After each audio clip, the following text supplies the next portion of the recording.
There's a battle going on right now, and if it doesn't directly affect you, if it doesn't directly impact you at the moment, you probably don't care too much about it. It's a fight that content creators have to deal with on a daily basis, and I'm talking about censorship. I was frustrated with YouTube again yesterday. I have uploaded 9 videos this week. This video would be number 10. Now, of the 9 videos that I've uploaded, 5 of them were tagged by YouTube's AI bot as content not suitable for advertisers. And as a content creator, when you see that message, your heart immediately drops. Usually, I'll go ahead and upload the video, lose 50% of my ad revenue while waiting for the human review to take place. And credit to YouTube, they always approve them eventually, and the human reviews have gotten quicker. However, it does not make it any less frustrating. YouTube, they get a lot of heat for this, but it's not all their fault. It's the advertisers. We have discussed what happened with the adpocalypse a few years ago. We're not going to get into that again today. But censorship is becoming a real issue for content creators. Right now, Joe Rogan is at the forefront of this fight. 25 years ago, Howard Stern fought this battle. During the Clinton and George Bush administrations, Howard Stern was fined millions of dollars. The FCC, they tried many times to get him thrown off radio. Now, even though I didn't agree with censoring Howard Stern back then, at least the FCC had a leg to stand on. Terrestrial radio is free. It's in every car in America, or it used to be in every car in America. No one listens to regular radio anymore. But they can't use that argument against Joe Rogan. Joe Rogan's behind a paywall. Now, I don't know how much Spotify charges monthly, but people who follow or listen to Joe Rogan, they probably pay anywhere from $10, $15 a month for his podcast. As you know, a little paywall is not going to stop social justice warriors from trying to censor someone. No, these people might be disgusting. They might be twisted mentally, but one thing you can never accuse them of is not being determined. The far left will always find a way to accomplish their goal. Their goal when it comes to Joe Rogan is censoring him. And look, this has nothing to do with Joe Rogan. This is not about him. He's just the scapegoat. He's the guy with the biggest platform, the largest audience. The far left knows if they can shut down Joe Rogan, then every other content creator will be censored too. What are the 2 things that social justice warriors attack the most? Free speech and guns. Now, why? Why do you think that is?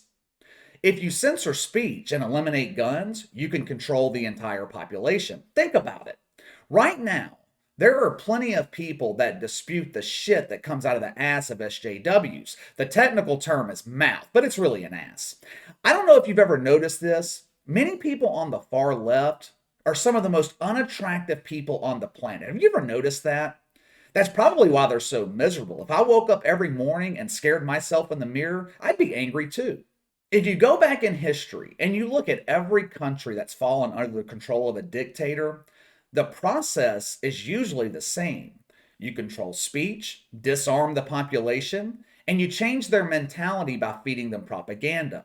Read up on how Mao took over China. Believe it or not, they used to have a level of freedom in China. In the early 1900s, the Chinese government had what they called 3 principles. We are a democratic republic of the people to be governed by the people for the people. Does that sound familiar? Mao could not tolerate this. Like most dictators, he wanted complete control. So what did he do? Well, he used the media to push propaganda. He turned the poor against the rich. He allowed inflation to reach unsustainable levels. He brainwashed children in school, turned them against their parents. Mao created chaos. He created all these problems. And of course, he had the solution. The people of China were living in misery. They were begging for a savior. Please help us. We're poor. We have no food. We have no land. Don't worry, peasants. I will save you. Mao sure saved the day. The people had food, they had housing, but the government told them what they would do for a living, what they would study in school, where they would live. It was complete control from cradle to grave. Anytime government is pushed as the hero, They are always the villain. Does any of that sound familiar to you? Remember all the chaos in 2020? Who was the media hyping up as the great American hero, the guy who could save us from all this? Good old Uncle Joe. He will save us. He will clean up the mess Donald Trump created. SJWs created the mess. I don't remember seeing Alex Jones and Glenn Beck urging their followers to take over police stations, burn down major cities. Pretty sure that was BLM and Antifa. Anyway, getting a bit off topic here, rambling on about Mao. The point is, government control starts with controlling free speech, which is why it's so important for everyone to support Joe Rogan. Like I said, this is not about him. It's about you. It's about me. They are trying to censor Joe Rogan in the name of safety. This man is a COVID denier. He's anti-vax. Joe Rogan is killing people with his misinformation. Who determines what qualifies as misinformation? Is it YouTube? Hell, the damn YouTube bot deems dancing giraffes content not suitable for advertisers. Do advertisers determine what qualifies as misinformation? What about Fauci, the guy on TV pretending to be a doctor? Is he the arbiter of truth? You want to talk about misinformation? This fucking guy has been wrong about everything. I would take advice from one of those street doctors down on Bourbon Street before I listen to anything coming out of the mouth of Dr. Spock. The answer to the question, of course, is the government. We need a third party to handle this for us. Let's start yet another branch of government that specifically handles misinformation. Maybe they'll get Neil Young to handle the department. He was so offended, so appalled by the misinformation on Joe Rogan's show that he demanded Spotify remove all of his songs from the platform. He basically told Spotify, you can have me or you can have Joe Rogan. I don't know if Neil Young knows this, but it's not the 1960s or the 1970s anymore. You don't have that kind of juice, dude. Spotify didn't blink. The choice was simple. Goodbye, Neil Young. Go back to the basement, congregate with your COVID crusaders about how dangerous the virus is. MSNBC's resident lunatic Joy Reid, she has been up Joe Rogan's ass lately, entertained all 3 of her viewers with unhinged tirades against him. These tirades are so popular, so entertaining to her 3 viewers, that her ratings are down 56% from last year. Executives at MSNBC, they have realized what the rest of us knew all along. Joy Reid's a useless dumbass. Her lone skill in life is not attracting an audience or a man. They're yanking her off the air this spring, probably going to replace her with reruns of the Brady Bunch. Not all shitheads, though, are calling for Spotify to censor Joe Rogan. He has an unlikely ally and someone who influenced me a lot when I was growing up, talking about Howard Stern. Now, I don't know of anyone who is more afraid of the COVID than Howard Stern. This man, who was once a revolutionary, is afraid to leave his house, but I will give him credit. One thing Howard Stern has never wavered on is free speech.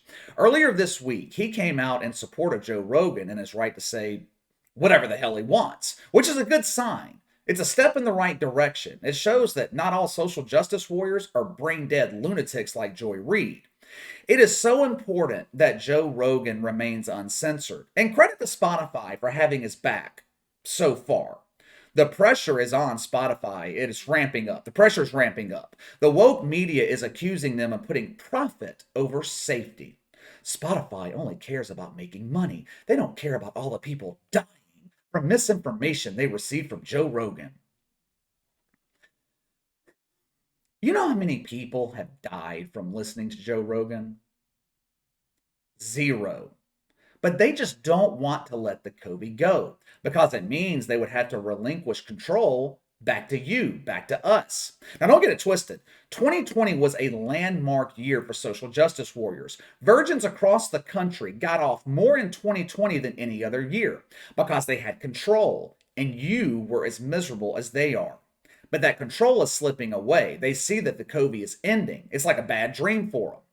But anyway, let me get out of here. I have a busy afternoon, busy evening tonight. If you haven't signed up already, head on over to Patreon and sign up. Link is in the description below. I appreciate all of you who have signed up already. I can't tell you how much I appreciate it. Your support means a lot to me. The last 2 months, fighting the YouTube bot, I've lost 50% of my ad revenue. So every little bit helps. Oh, and I'm running into supply chain issues. The other day, I'm wondering where the hell my Echo screen was for the new studio. I ordered this thing like late November. It was around Thanksgiving. It was supposed to be here mid-January. I go check the status of my order. The damn thing's canceled. We can't get our hands on an Echo screen. We can't get our hands on any foam right now. Find another source. Yeah, appreciate the heads up. I run into supply chain issues just like you guys do at work. But if you can't support the channel through Patreon, you can always support by sharing the video, like and subscribe, click the notification bell to receive all notifications from the channel. Best way to contact me is by email at btlkc84@gmail.com, KC_BTL84 on Twitter. I'll see you guys tomorrow.